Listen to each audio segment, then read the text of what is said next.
जय हिंद साथियों, स्वागत है आपका चैनल रूट कंसेप्ट में। यहाँ हम समझते हैं कंसेप्ट को जड़ से। In last video we have discuss about the partnership के बेसिक क्वेश्चन हमने लिए थे। Today I am going to discuss some more question from the chapter partnership के कुछ नए सवाल। ये सवाल आपके सामने हैं। 2 सेकंड के लिए सारे सवाल आपकी स्क्रीन पर आएंगे। जो बच्चे पहली बार तैयारी कर रहे हैं वो वीडियो को लगातार देखेंगे। इसके अलावा जो बच्चे कहीं से कोचिंग ले चुके हैं या पहले से यह टॉपिक जिन्होंने पढ़ा है वो वीडियो को पॉज करके सवालों को पढ़ेंगे, समझने की और सॉल्व करने की कोशिश करेंगे। और अगर 1 मिनट से ज़्यादा का समय आपको सवाल को सॉल्व करने में लग रहा है तो वीडियो को देखिए, अंत तक देखिए, आपको ज़रूर इसमें कुछ ना कुछ नया सीखने को मिलेगा। आइए चलते हैं पहले सवाल पे। ये जो सवाल मैंने लिए हैं ये खासकर एसएससी और यूपी पुलिस की जो वैकेंसी आ रही हैं उनको ध्यान में रखते हुए ये सारे सवाल मैंने डिज़ाइन किए हैं। और जो प्लेलिस्ट है जो चल रही है कंप्लीट मैथ नाम से प्लेलिस्ट, ये पूरी प्लेलिस्ट उन्हीं बच्चों को, उन्हीं विद्यार्थियों को ध्यान में रखकर तैयार की गई है। सारी प्लेलिस्ट को शुरू से लेकर एंड तक बैठकर पूरा नोट्स बनाने के साथ देख डालिए। मेरा दावा है आपके पेपर में ये बहुत आपके काम आएगी। ये बात मैं अपने स्वयं के अनुभव के आधार पर कह रहा हूँ। एसएससी हो या यूपी पुलिस, ये सारे एग्ज़ाम मैंने दिए हैं और बहुत अच्छा सभी एग्ज़ाम्स में मैंने किया भी है। उसी 6-7 साल के एक्सपीरियंस के आधार पे सारे सवाल सेलेक्ट करके आप लोगों के सामने मैं प्रस्तुत कर रहा हूं। पहला सवाल आपकी स्क्रीन पे, सवाल को पढ़ेंगे और सॉल्व करने की कोशिश करेंगे मेरे साथ। पहला सवाल है, साझेदारी में ए पूंजी का। ये जो सवाल मैंने लिए हैं ये थोड़े से कैलकुलेटिव आज हो सकते हैं। कल बेसिक सवाल हमने देखे थे, आज कैलकुलेशन वाले सवाल देख लेंगे और सारे तरह के सारे टाइप के सवाल इन 2 वीडियोज़ में 20-20 मिनट 40 मिनट में ख़त्म हो जाएंगे। फिर भी कोई डाउट बचता है तो आप मुझे भेज देंगे, आप मुझे सेंड कर देंगे व्हाट्सएप पे या फिर कमेंट बॉक्स में लिखकर। और मेरे दोस्त, बिल्कुल भी नेगेटिव होने की ज़रूरत नहीं है। भगवान बांट रहे थे जीने के तरीके, सब पालतू होते गए, शेरों ने संघर्ष चुना। अगर आपके जीवन में संघर्ष है तो आप शेर हैं। शेर को अपना पेट भरने के लिए रोज़ाना शिकार करना पड़ता है। इस बात को ध्यान रखें और अपने एम को, लक्ष्य को लेकर तत्पर रहें और लगातार बने रहें अपनी तैयारी में। पहला सवाल, साझेदारी में ए पूंजी का 1/6 भाग 1/6 समय के लिए निवेश करता है, बी 1/3 भाग 1/3 समय के लिए निवेश करता है और सी शेष पूंजी पूरे समय के लिए निवेश करता है। तो रुपये 13,800 के लाभ में बी का प्रतिशत कितना होगा? आप ऑप्शन देखेंगे तो सवाल में प्रतिशत पूछा है, लेकिन ऑप्शन देखेंगे तो आप देखेंगे कि रुपए में सारे ऑप्शन दे रखे हैं, तो रुपए में ही आपको जवाब इसका निकालना है। सवाल को समझें, 1/6 1/3। इस फ्रैक्शन वैल्यू को देखकर डरना नहीं है। फ्रैक्शन जहां आए समझ लीजिए सवाल आधा सॉल्व करके उसने खुद ही दे दिया। साझेदारी में कौन कौन लोग हैं उन्हें ऐसे लिखेंगे जैसे मैंने कल आपको लिखना सिखाया था। ए, बी और सी 3 लोग हैं, तीनों को ऐसे लिख लेंगे सामने। इनकी जो वैल्यू है इनके सामने लिखते जाएंगे, उसका रेशियो हम निकालेंगे जैसे कल की वीडियो में हमने सीखा था। सेम वही प्रोसेस है। ए पूंजी का 1/6 भाग। आप एक चीज़ समझिए, 2 चीज़ें इसमें दी रखी हैं फ्रैक्शन में, एक तो पूंजी और दूसरा समय। पूंजी जो कि रुपए में होगी। देखो पहला फ्रैक्शन कह रहा है 1/6 भाग उसको आपको निकालना है। दूसरी जब बी का आप निकालेंगे तो 1/3 भाग उसका निकालना पड़ेगा। सेम समय के लिए भी 1/6 और 1/3 आपको निकालना होगा। ये फ्रैक्शन मैं क्यों समझा रहा हूँ, क्योंकि पूंजी और समय जो भी आप मानेंगे वो इस फ्रैक्शन के आधार पर मानेंगे। यानी कि ऐसी संख्या जो 6 और 3 से घटे, यानी 6 यूनिट में पूंजी मान लूँगा। टोटल पूंजी में मानूंगा कि 6 यूनिट या 6 रुपये रहे होंगे, ऐसा मान के चलेंगे शुरू से। और समय भी 6 मान लेंगे जो 6 से भी कटता है और 3 से भी कटता है, यानी 6 महीने का समय रहा होगा टोटल। 6 यूनिट 6 रुपये पूंजी रही होगी टोटल। इन दोनों चीज़ों को आधार बनाकर सवाल को करने की कोशिश करते हैं। ए पूंजी का 1/6 भाग 6 अगर टोटल है तो 1/6 हुआ 1 रुपया। 1/6 समय के लिए लगाता है। समय भी मैंने 6 महीने माना है। 6 महीने का 1/6 निकालेंगे तो 1 महीना यानी 1 रुपया 1 महीने के लिए ए लगाता है। बी पूंजी का 1/3 लगाता है। 1/3 6 का कितना होगा? 6 का 1/3 निकालेंगे तो होगा 2 रुपये लगाता है। और 1/3 समय के लिए 6 का 1/3 निकालेंगे तो 2 आ जाएगा। इतना ये बी का हुआ, बी का इन्वेस्टमेंट हुआ। सी का इन्वेस्टमेंट कितना है? शेष पूंजी 2 यहाँ इसने इन्वेस्ट किए, 1 यहाँ, 3 हो गए। टोटल 6 था तो टोटल 3 बचा सी के पास। कितने समय के लिए? पूरे समय के लिए। पूरा समय हमने कितना माना था? 6 महीने, तो 6 यूनिट इसका। अब देखिए रेशियो कितना आएगा? इसका 1 यूनिट, इसका 2 दूनी 4, इसका 6 × 18। यानी ए बी सी का अगर रेशियो पूछूँ तो 1:4:8 18। 1:4:18 के अनुपात में भी जो इनका प्रॉफिट होगा उस प्रॉफिट को हम बांट देंगे। प्रॉफिट कितना है? 13,800। यहाँ देखिए टोटल इनके पास कितना है? 18, 4, 22 और 1 23। 23 यूनिट की वैल्यू सवाल में मुझे दे रखी है टोटल 13,800 के बराबर। अब जब आप इसमें भाग देंगे 23 का, 3 छिक्के 18, 23 का भाग देंगे तो 600 बार जा रहा होगा, यानी कि 1 यूनिट की वैल्यू 600 आ जाएगी। अगर एक ही वैल्यू पूछ लेता तो 1 में 600 का गुणा होता तो 600 रुपये लाभ ए को मिलता, 6 चौके 2400 बी को मिलता और 18 छिक्के 108 और ये 2 जीरो, यानी कि 10,800 रुपये सी को मिल रहे होते। यहाँ बी को पूछा है तो इतना आपको नहीं करना, केवल आप बी को निकालते, ए को नहीं निकालते, सी को नहीं निकालते, केवल बी का निकालते। 2400 रुपये उत्तर इस सवाल का आ रहा होता। ऑप्शन बी होता इस सवाल का सही जवाब। आइए चलते हैं अगले सवाल की तरफ। इसके अलावा एक चीज़ और आप देख लेंगे, जब आप बी का हिस्सा निकाल रहे थे तो यहाँ पर 4 यूनिट आ रहा था। आप देखेंगे जो आपका उत्तर आ रहा है क्या उसमें 4 का भाग जा रहा है, तो 2400, हाँ 4 का भाग जा रहा है। मान लीजिए जल्दी में गलती से अगर आपसे कोई कैलकुलेशन मिस्टेक होगी तो इस तरह का अगर आप क्रॉस चेक अगर कर लेंगे उत्तर को तो वो मिस्टेक के चांस भी आपके कम हो जाएंगे। ये सवाल उम्मीद है आपको समझ में आया होगा, किस तरह से हमने 1/6 1/3 को आधार मानकर किस तरह से हमने सवाल में 1/6 1/3 फ्रैक्शन के आधार पर वैल्यू को अपनी तरफ से माना, और जब हमारी वैल्यू आ गई उसी के आधार पर हमने सवाल में जो वैल्यू दे रखी है उसको उसके इक्वल रख के 23 की वैल्यू सवाल में हमने रखी 13,800 के बराबर, और उत्तर हमारे पास मिल गया। दूसरा सवाल देखिए, एक साझेदारी वाले व्यापार के आरंभ में बी की पूंजी ए की 3/2 गुनी थी। यहाँ पर देखिए रेशो दे दिया ए और बी का। यहीं से शुरू करिए सवाल को। जो बी की पूंजी है वो ए की 3/2 है, यानी ए का 3/2 करेंगे तो आपको बी की वैल्यू मिलेगी। तो यहाँ से ए अनुपात बी अगर आप देखें तो आपको मिलेगा ए अनुपात बी। यहाँ से डायरेक्ट कैसे निकालते हैं ये मैंने आपको बताया, ये 2:3 मिला होगा। रेशो की वैल्यू, रेशो का लेक्चर आप देख लें, 10 से 15 मिनट का लेक्चर है, वहाँ से ये समझ में आ जाएगा ऐसे कैसे बनाते हैं। ये 3/2 गुना थी, ये मैंने निकाल लिया रेशो। 8 महीनों बाद बी ने अपनी पूंजी का 1/2 वापस ले लिया।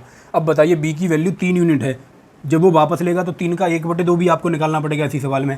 ये मैं आपको बता रहा हूँ कैसे वैल्यू को माना जाता है अपनी तरफ से, कैसे सही संख्या मानी जाती है, ये आप समझने की कोशिश करें। 10 महीने बाद ए ने अपनी पूंजी का 1/4 वापस ले लिया। उसके बाद 10 महीने बाद ये ए होगा जो 2 यूनिट है, इसमें से 1/4 वापस लेगा। तदनुसार वर्ष के अंत में 53,000 का लाभ हो तो ए का हिस्सा बताइए। ये फ्रैक्शन वैल्यू, और ये चीज़ें मैंने क्यों लिखी है ये समझिए। देखिए जब आप 2 का 1/4 निकालेंगे तो फ्रैक्शन वैल्यू मिलेगी, 3 का 1/2 निकालेंगे तो 3/2 फ्रैक्शन वैल्यू मिलेगी। तो यहाँ से शुरू होता है खेल वैल्यू को मानने का। सही वैल्यू कैसे मानी जाती है, ए और बी की वैल्यू मैंने यहाँ वैल्यू ली। अब देखेंगे ए और बी किस अनुपात में लगा रहे हैं। देखिए अगर आप देखें ए का यहाँ अनुपात देखें तो 2:3 आप सीधा लिख सकते हैं, यानी ए की अगर 2 यूनिट है तो बी की 3 यूनिट है। लेकिन यहाँ आपको 1/4 और 1/2 भी निकालना है, तो 1/4 और 1/2 निकालने में कोई दिक्कत ना हो, इसलिए इन दोनों में या तो 4 का गुणा कर लीजिए। 4 का गुणा करेंगे तो ये 4 दूनी 8 हो जाएगा, ये 4 12 हो जाएगा। जब 1/4 1/2 निकालेंगे तो आसानी से आपको एक संख्या मिल जाएगी, फ्रैक्शन बनने से बच जाएगा, कैलकुलेशन आसान हो जाएगी। यहाँ 2 का गुणा भी करेंगे तो काम चल जाएगा क्योंकि 2 ऑलरेडी है। तो मैंने कहा अगर ए 4 रुपये लगाता है तो बी 6 रुपये लगा के चलता है। यहाँ से इन्होंने की व्यापार की शुरुआत। 4 और 6 चाहे तो यहाँ भी लिख लें, ये मैंने माना है। आरंभ में इनके पास ये रुपए थे। 8 महीने बाद बी ने अपनी पूंजी का 1/2 वापस ले लिया, यानी बी ने 8 महीने तक तो इतना लगाया, लेकिन 8 महीने बाद आधा वापस लेने का मतलब है केवल 3 रुपये लगाए अगले 4 महीने के लिए, क्योंकि पूरे वर्ष की बात कर रहा है।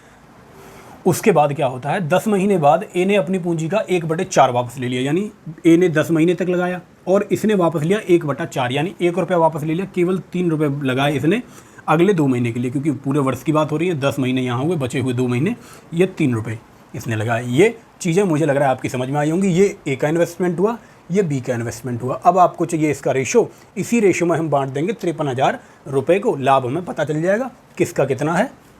देखिए जब आप इसका रेशो निकालेंगे तो आप चाहें तो यहीं पहले इसे कैंसिल कर लें जो कॉमन है, या फिर इसे पहले सॉल्व कर लें। देखिए 2 यहाँ पे भी कॉमन है, 2 यहाँ से कॉमन लिया तो ये 2 बार कटा, 2 से ये 4 बार कटा, और 2 से ये भी 2 बार कटा। या फिर हम सीधा 4 से भी काट सकते थे, नहीं 4 यहाँ नहीं है तो 4 से नहीं काट सकते थे। ये मैंने यहाँ भी काटा, यहाँ भी काटा, क्योंकि बीच में प्लस लगा हुआ, इसलिए ये आप कैलकुलेशन करके देखेंगे तो आपकी समझ में आ जाएगा। 10 दूनी 20, 20 और 3 23 यूनिट यहाँ ए की वैल्यू हुई। 6 चौके 24, 3 दूनी 6, 24 और 6 ये हुआ 30, यानी बी की वैल्यू 30 यूनिट, ए की वैल्यू 23 यूनिट। आप देखेंगे टोटल इन्हें कितना मिलना चाहिए, तो आप कहेंगे भाई टोटल इन्हें मिलना चाहिए था 30 और 23 हुए 53 इन्हें मिलना चाहिए था। लेकिन 53 की वैल्यू सवाल में दे रखी है 53,000, यानी एक की वैल्यू 1,000 के बराबर है। 53 की वैल्यू 53,000, ए को मिलेगा 23,000, बी को मिलेगा 30,000। सवाल में पूछा है आपसे ए का हिस्सा, तो ए का हिस्सा ऑप्शन ए 23,000 होगा इस सवाल का सही जवाब। आइए तीसरे सवाल पे। तीसरे सवाल को देखिए, तीसरे सवाल को पढ़िए और कोशिश करिए वीडियो को पॉज करके सवाल को सॉल्व करने की। और अगर कोई दिक्कत आ रही है तो वीडियो सॉल्यूशन तो हम आपको प्रोवाइड करा ही रहे हैं, हमारे साथ साथ सॉल्व करेंगे तो सॉल्व करने में आपको बहुत मज़ा आएगा। अगला सवाल, ए बी सी 3 लोग दे रखे हैं, हिस्से दे दिए 7/2, 4/3, 6/5। ये अनुपात उनका दे रखा है। इस अनुपात में साझेदारी में शामिल होते हैं। 4 महीने बाद ए निकाल लेता है, ए बढ़ा देता है 50%, और वर्ष के अंत में कुल लाभ दे दिया 43,000, तो बी का हिस्सा आपसे पूछ रहा है। देखिए फिर सवाल में रेशो दे दिया। सबसे पहले रेशो को आप क्या करेंगे, ABC का जो रेशो दे रखा है 7/2, 4/3 और 6/5। सबसे पहले जो फ्रैक्शन में रेशो दे रखा है, मैंने रेशो चैप्टर में आपको बताया था, जब भी फ्रैक्शन में रेशो होगा पहले उसकी संख्या बना लेंगे। संख्या बनाते ही सवाल आसान हो जाएगा। संख्या बनाने के लिए क्या करेंगे, 5 के 15 दूनी 30 का गुणा जब आप इस टोटल पूरे रेशो में कर देंगे तो ये संख्या में आपके सामने आ जाएगा। देखिए 15 बार कटेगा, 15 7 105, अनुपात 3 चौके बार, देखिए 10 बार कटा, 10 चौके 40, अनुपात 6 के 36, ये अनुपात आपके पास आया। यानी ABC का अनुपात आप इस अनुपात में लेके चलेंगे। जो सवाल में दे रखा था उसे आपने साधारण रूप से बना लिया, सरल भाषा में आपने लिख लिया। 4 महीने बाद ए अपना हिस्सा 50% बढ़ाता है। अब यहाँ से एक चीज़ और समझिए, जैसे ही आपको दिखेगा 50%, आपको समझ में आ जाना चाहिए कि 1/2 बढ़ाएगा, यानी ए के पास 105 है, 105 का 1/2 करेंगे तो फिर से फ्रैक्शन बन जाएगा, फिर से भिन्न बन जाएगी। तो मैं क्या करूँगा, इस भिन्न से भी बचने के लिए मैं फिर से इसमें 2 का गुणा कर लूँगा और मैं मान के चलूँगा ये 210 है, ये 80 है और ये 72 है। ये मैंने ABC की फाइनल वैल्यू यहाँ सेलेक्ट कर ली कि इसके आधार पे मैं सवाल को अब सॉल्व करूँगा ताकि मुझे कैलकुलेशन में कोई दिक्कत ना हो। बहुत कैलकुलेटिव सवाल है, आप करके देखेंगे। आप नॉर्मल फ्रैक्शन से जाएंगे तो बहुत दिक्कतें आपको आएंगी इस सवाल को सॉल्व करने में, पूरा पेज आपका भर जाएगा। लेकिन नहीं, ये सॉल्यूशन हम यहाँ पे इस्तेमाल करेंगे, इसका इस्तेमाल करके सवाल को सॉल्व करेंगे। बी का हिस्सा सवाल में पूछ रहा है। अब देखिए, अब इन्वेस्टमेंट को कैसे लिखते हैं ये मैं आपको बता चुका हूँ। ABC ऐसे लिखिए, वर्टिकली इनकी वैल्यू आप लिखेंगे। मैंने क्या कहा था, इस रेशो में मैंने मान लिया ए ने 210 रुपये लगाए होंगे, बी ने 80 लगाए होंगे और सी ने 72 लगाए होंगे। इसी रेशो के आधार पे सरल भाषा में मैंने सरल अंकों में मैंने नंबर यहाँ पर ले लिए हैं। अब क्या हुआ कि 4 महीने बाद ए अपना हिस्सा 50% बढ़ा देता है, यानी कि 4 महीने तक तो ए ने 210 रुपये लगाए, लेकिन उसके बाद उसने 50% बढ़ाया, यानी 210 का 50% 105 बढ़ा दिया।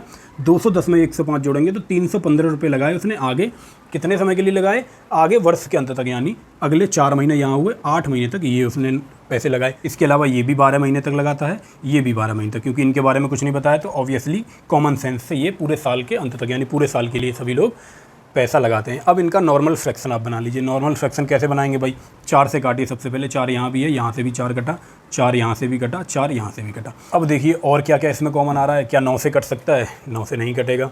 तो आप इसमें देखें और एक बार 3 से काटने की कोशिश करते हैं। 3 से ये कटेगा, 3 एकन 3, 3 पंजे 15, 3 से कटेगा, 3 7 21 70 बार, 3 से ये कट जाएगा, यहाँ से ये 3 कट जाएगा। इसके बाद क्या कॉमन हो सकता है, इसके बाद कुछ भी इसमें कॉमन मुझे दिखाई नहीं दे रहा है। 2 इसमें कॉमन हो सकता है, 2 से इसे काटा, 35 बार ये कटा, 2 से ये 40 बार कटा, 2 से ये 36 बार कटा। और भी कुछ कॉमन है, कुछ कॉमन होगा तो देख लीजिएगा। आइए देखते हैं। 105 और 35 जब आप जोड़ेंगे तो ये 140 यहाँ पे हुआ। इस रेशो की वैल्यू 40 यूनिट, इस रेशो की वैल्यू 36 यूनिट। जब आप इसे जोड़ेंगे तो 6, 4 और 3 7, 4 11 के कहाँ से लेंगे, 216 यूनिट हुआ टोटल। 216 यूनिट की वैल्यू सवाल में मुझे दे रखी है 43,000 नहीं, ये गलत लिखने में दिक्कत हुई है। सवाल में दे रखा है मुझे 4,32,000। ये वैल्यू मैं यहाँ सही कर देता हूँ, 4,32,000 ये मुझे सवाल में दे रखा है। 4,32,000 सवाल में दे रखा है। 216 यूनिट की वैल्यू 4,32,000 है, यानी कि जब आप इसे काटेंगे 216 से ये 2000 बार कटेगा, यानी एक यूनिट की वैल्यू 2000। हमारे पास रेशो सबका यहाँ अलग अलग था। ए की वैल्यू 140 यूनिट है, ये देखिए ये इनका हिस्सा है 140, बी की 40, सी की 36। बी की आपको वैल्यू निकालनी है तो बी की आपको 40 यूनिट की वैल्यू निकालनी है। एक यूनिट की वैल्यू अगर 2000 के बराबर है तो 40 की वैल्यू 4 दूनी 8, 8000 के बराबर आ रही होगी।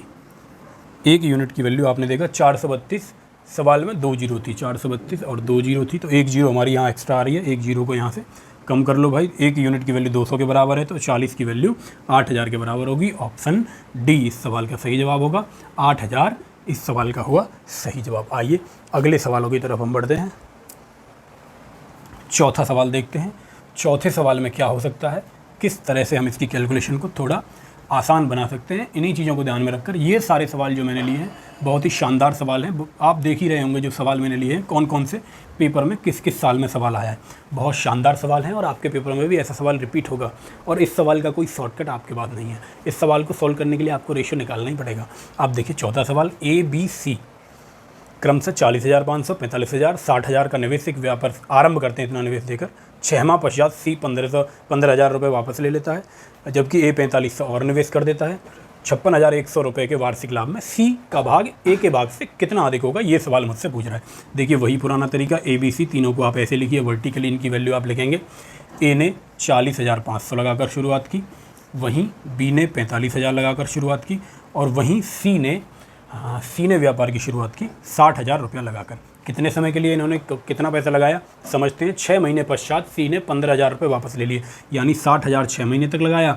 उसके बाद देखिए वापस ले लिए, इसका मतलब ये नहीं है कि आप यहाँ माइनस लगा देंगे, उसका मतलब सिंपल सा है कि 60,000 तो 6 महीने के लिए लगाए, अब उसने 15,000 वापस लिए, यानी जो 60,000 लगा रहा था उसमें से 15,000 उसने कम कर दिया, यानी कि अब वो 45,000 लगा रहा है आगे आने वाले समय के लिए। जब 45,000 लगाएगा, 6 महीने के लिए 60,000 लगाए, वर्ष के अंत तक की हम बात करें तो बचे हुए 6 महीने के लिए उसने 45,000 लगाए। इसके अलावा ए ने 4500 रुपये और निवेश कर दिए, यानी इतना तो उसने लगाया। ये 6 महीने के बाद ये दोनों ने काम किया है। 6 महीने के बाद इसने 15,000 निकाला और ए ने 4500 और निवेश कर दिया। तो प्लस करेंगे 4500, इसमें 4,500 में आप 45 जोड़ेंगे तो ये 45,000 हो जाएगा। 40,500 में 45 से जोड़ेंगे तो ये 45,000 हो जाएगा। ये 6 महीने के लिए इसने लगाए। क्या बी ने भी कोई परिवर्तन किया? सवाल में बी के बारे में कोई बात नहीं दे रखी, कोई परिवर्तन बी ने नहीं किया, यानी कि ये इसने 12 महीने के लिए ही लगाए होंगे। अब इसे थोड़ा सा सॉल्व करेंगे, रेशो को आसान बनाने की कोशिश करेंगे। क्योंकि ये प्लस है तो सबसे पहले 6 कॉमन लिया, सबसे 6 दूनी 12, यहाँ 2 बचा, 6 यहाँ से कटा, 6 यहाँ से कटा। इसके अलावा देखिए 2 जीरो सब में कॉमन है, 3 जीरो कॉमन नहीं है क्योंकि यहाँ देखिए 2 जीरो हैं, यहाँ से भी 2 जीरो और यहाँ से भी 2 जीरो मैंने कम की। अब समझिए, अब मैं इनमें भाग देता हूँ। 9 यहाँ पे 9 का भाग जाता है, नहीं 5 का भाग देते हैं, 5 निम्न 45 90 बार, 5 का भाग देते हैं, 5 अट्ठे 40, 5 एकन 5, फिर 5 का भाग देंगे, 5 निम्न 45 90 बार, 5 का भाग देंगे, देखिए 2 जीरो पहले कट चुकी हैं, 5 निम्न 45 90 बार, और जब 5 का भाग देंगे तो 12 पंजे 60, 120 बार। और क्या कट सकता है भाई? क्या 9 से कट रहा है सब? हाँ जी, अभी 9 से भी कट रहा है। तो 9 धाम का 90, 9 निम्न 81, 9 धाम का 90, 9 से ये नहीं कट रहा, ये गलती हो गई हमसे, क्योंकि 120 9 से नहीं कटेगा। तो हम 9 से ना काट के इसको 3 से काटेंगे, 3 से काटेंगे, हाँ जी 3 से काटेंगे तो 3 या 9 30 बार, 27 या 81 27 बार, और 3 से कटेगा ये 30 बार, और 3 से कटेगा ये 40 बार, 3 से कटेगा ये 30 बार। उम्मीद है इतनी चीज़ आपकी समझ में आई होगी। अब और किसी से कट रहा है क्या? 2 से कट रहा है सब? नहीं, 2 से नहीं कट रहा। एक बार इसे लिख लेते हैं, उसके बाद देखते हैं आगे क्या कट सकता है। देखिए यहाँ पर केवल 30 बचा, यहाँ पर 27 बचा, 30 और 27 जोड़ा 57 हुआ, यहाँ पर 30 दूनी 60 बचा, और यहाँ पर 40, यहाँ 30, यहाँ 70 बचा। कुछ भी कॉमन नहीं है, इसे नॉर्मल जोड़ लेंगे तो यहाँ 7, 6 और 5 11 और 7 18, यानी 187 यूनिट इनकी टोटल वैल्यू दे रखी है। और सवाल में दे रखा है कि इसी टोटल की जो टोटल लाभ है इनका, देखिए ये लाभ का रेशो आया है, ABC का अगर मैं रेशो आपसे पूछूं तो वो 57:60 होगा इनके लाभ का अनुपात। 187 यूनिट आया। सवाल कह रहा है कि भाई 187 यूनिट नहीं, 187 यूनिट जो मैंने माना है, जो हमने माना है उसके आधार पर 187 यूनिट आया। सवाल कह रहा है कि 56,100 के बराबर है। तो 187 की वैल्यू 56,100, इसमें भाग देंगे 187 का, 7 या 21 हासिल 2, 8 या 24 और 2 26 से हासिल फिर से 2, और 3 अगर 3 और 2 5, यानी कि ये 3 बार कट गया, 300 बार कट गया, यानी 1 यूनिट की वैल्यू 300 आ गई। और सवाल हमारा यहीं पे ख़त्म हो गया। सवाल पूछना क्या चाह रहा है? पूछना चाह रहा है सी का भाग ए के भाग से कितना अधिक है। या तो आप सी का भाग निकालें, 70 की वैल्यू निकालें, फिर 57 की निकालें, फिर उसको घटा दें। या दूसरा तरीका क्या हो सकता है? आप देखें कि कितना अधिक है। 57 से 70 जब आप देखें कितना अधिक है, तो 57 से 70 13 यूनिट अधिक है। 13 यूनिट अधिक का मतलब है कि आपको 13 की वैल्यू निकालनी। 1 की वैल्यू 3 के बराबर है, तो 13 की वैल्यू 13 थी 3900 के बराबर होगी। तो आप सीधा सीधा कह देंगे कि इस सवाल का उत्तर होगा ऑप्शन डी, 3900 होगा इस सवाल का सही जवाब। उम्मीद करता हूं कि जो लोग कह रहे थे कि बहुत आसान सवाल मैंने लिए थे कल की वीडियो में, उन्हें आज पता चल रहा होगा सवाल का लेवल क्या है, कैलकुलेशन का लेवल क्या है। जो नया ट्रेंड है सवाल पूछने का पेपर में, वो ट्रेंड यही है कि कैलकुलेशन बहुत ज़बरदस्त पूछी जा रही है पेपर में। वो समझ रहे हैं, जब वो सवाल सेट करता है वो जान गया है कि आपके पास बहुत सारी ट्रिक हैं। अगर वो नॉर्मल सवाल दे देता है, आप बहुत सारी ट्रिक, डिविजिबिलिटी लगा देते हैं, यूनिट डिजिट लगा देते हैं, डिजिट सम लगा देते हैं, ये सारे कंसेप्ट यूज़ करके आप उत्तर निकाल देते हैं। इसीलिए एग्जामिनर अब जो नया ट्रेंड है वो ये है कि वो कैलकुलेशन वाले सवाल आपको देता है। क्योंकि जो नए लड़के आए हैं मार्केट में तैयारी करने वाले, उनकी कैलकुलेशन बहुत कम है। ऑनलाइन सारा टाइम रहते हैं, ऑनलाइन वीडियो देखते हैं, तो कैलकुलेशन उनकी कमज़ोर है। और इसी चीज़ का फ़ायदा एग्जामिनर उठाना चाह रहा है, इसीलिए कैलकुलेशन वाले सवाल पेपर में आते हैं। ऐसे सवाल आपके पेपर में इस बार देखने को निश्चित ही मिल सकते हैं। आइए 5वां सवाल देखते हैं। 5वें सवाल में क्या कह रहा है? ए ने रुपये 76,000 एक व्यवसाय में निवेश किए। कुछ महीनों बाद बी भी रुपये 57,000 निवेश करके उसमें शामिल हो गया।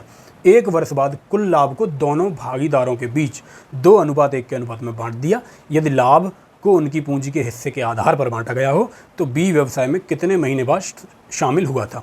बेसिक इस सवाल का कल की वीडियो में बता चुका हूँ। देखिए ए और बी 2 लोग दे रखे हैं तो 2 मैंने लिखे। इनका इन्वेस्टमेंट मैंने लिखा, ए ने 76,000 रुपये लगा के शुरू किया था, वहीं बी ने 57,000 रुपये लगा के शुरू किया था। अगला पॉइंट मैंने क्या बताया था आपको, लाभ का जो रेशो होता है वो पूंजी गुणा समय के रेशो के आधार पे तय किया जाता है। तो ये पूंजी हुई। समय की बात कर लेते हैं भाई।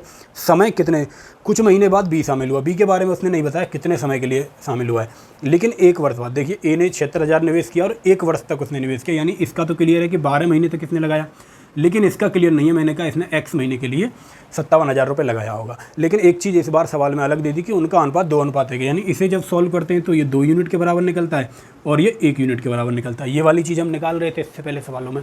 इस सवाल में ये वाली चीज़ दे दी और एक्स की वैल्यू निकलवाना चाह रहा है। कुछ भी नहीं है सवाल में, बहुत आसान है। देखिए हम क्या करते हैं, यहाँ से ये वाला रेशो जब हम निकालते हैं तो सबसे पहले हम देखते हैं कॉमन क्या है। रेशो निकालने के लिए 3 0 यानी 1000 से ये भी कटा, ये भी कटा। अब देखिए और किससे कट सकता है, 7 5 12 है, हाँ जी 3 से कट सकता है, 3 चौके 12 और 3 से ये कटा, 3 1 3 और 3 9 27, 19 बार कटा। और कुछ कट रहा है, 19 से 76 को काटेंगे तो 19 चौके 76 4 बार, 4 गुणा 4 यानी कि 16 आ गई ये वाली वैल्यू, यानी 2 जो है वो 16 के बराबर है। तो कितना गुना हुआ है, 2 8 16, 8 गुना, यानी इसका 8 गुना ये वाली वैल्यू है। तो 1 का 8 गुना, इधर क्या बचना चाहिए था, 8 बचना चाहिए था, लेकिन इधर बचा क्या, x बचा। तो मैं कह सकता हूँ जो इधर वाला x है वो 8 के बराबर है। इसका सीधा सा मतलब ये है कि b ने 8 महीने के लिए अपना पैसा लगाया था। लेकिन सवाल ये नहीं पूछ रहा उसने कितने महीने के लिए पैसा लगाया है, सवाल पूछ रहा है कि बी व्यवसाय में कितने महीने बाद शामिल हुआ। भाई 12 महीने तक ये व्यवसाय में रहे और 8 महीने तक बी रहा, तो इसका मतलब 4 महीने बाद वो व्यवसाय में शामिल हुआ होगा। उम्मीद करता हूँ ये बात आपको समझ में आई होगी। 12 टोटल महीने थे, 8 महीने तक ये रहा, यानी कि 4 महीने ये नहीं रहा। इसका मतलब है कि 4 महीने बाद वो व्यवसाय में शामिल हुआ होगा। ऑप्शन ए 4 महीने इस सवाल का होगा सही जवाब। उम्मीद करता हूँ ये 5 सवाल आपकी समझ में आए होंगे और ऐसा जब भी सवाल आपके सामने आएगा तो आप उसे अपनी कैलकुलेशन के आधार पर अपनी कैलकुलेशन को मजबूत करिए, तभी ऐसे सवाल आपसे 1 मिनट से पहले 1 मिनट से कम समय में सॉल्व हो पाएंगे। मैंने वीडियो की स्टार्टिंग में ही कहा था कि भगवान बांट रहे थे जीने के तरीके, सब पालतू होते गए, लेकिन शेरों ने संघर्ष चुना। और अगर आपकी ज़िंदगी में संघर्ष है तो इसका मतलब आप शेर हैं। मेरे प्यारे बच्चे, मेरे साथियों, सपना एक देखोगे तो मुश्किलें 1000 आएंगी, लेकिन वो मुकाम बहुत खूबसूरत होगा जिसमें तुम्हारी कामयाबी शोर मचाएगी। तो मेरे दोस्त, उस कामयाबी को शोर मचाने के लिए चाहिए आपकी मेहनत अपनी बरकरार करते रहिए। जिन बच्चों ने ये वीडियो देखी है, मुझे उम्मीद है कुछ ना कुछ आपने इस वीडियो से सीखा होगा। आपने देखा होगा 20 मिनट पहले जितना गणित आपको आता था उससे कुछ ना कुछ बेहतर अब आपको आता होगा। इसी उम्मीद के साथ मैं आप लोगों से एक रिक्वेस्ट करता हूँ, आप लोगों से जो मैं एक आशा रखता हूँ वो इतनी सी है कि इस वीडियो को आगे जितने भी बच्चे आपसे जुड़े हुए हैं, स्टूडेंट जो जुड़ा हुआ है आपसे, उस तक आप शेयर कर दें, उसको फॉरवर्ड कर दें, लिंक को कॉपी करें, व्हाट्सएप पे जाके उस बच्चे को फॉरवर्ड कर दें। मेरे दोस्त, ज्ञान बांटने से बढ़ता है, तो आप भी इस मुहिम में अपना सहयोग दें, वीडियो कॉपी करें और फॉरवर्ड कर दें उस बच्चे को, उस बच्चे तक पहुंचा दें बिना किसी संकोच के। उस बच्चे तक पहुंच जाएगी, वो वीडियो देख लेगा, उसे कुछ फ़ायदा हो जाएगा और जब वो सेलेक्ट हो जाएगा तो मेरी फ़ीस आपसे वसूल हो गई। समझिए, यही मेरी फ़ीस है, यही मेरा आगे की वीडियो बनाने का मोटिवेशन है। वीडियो को शेयर ज़रूर कर दें, चैनल को सब्सक्राइब जरूर कर लें। मिलेंगे ऐसी ही खूबसूरत एक नई वीडियो के साथ।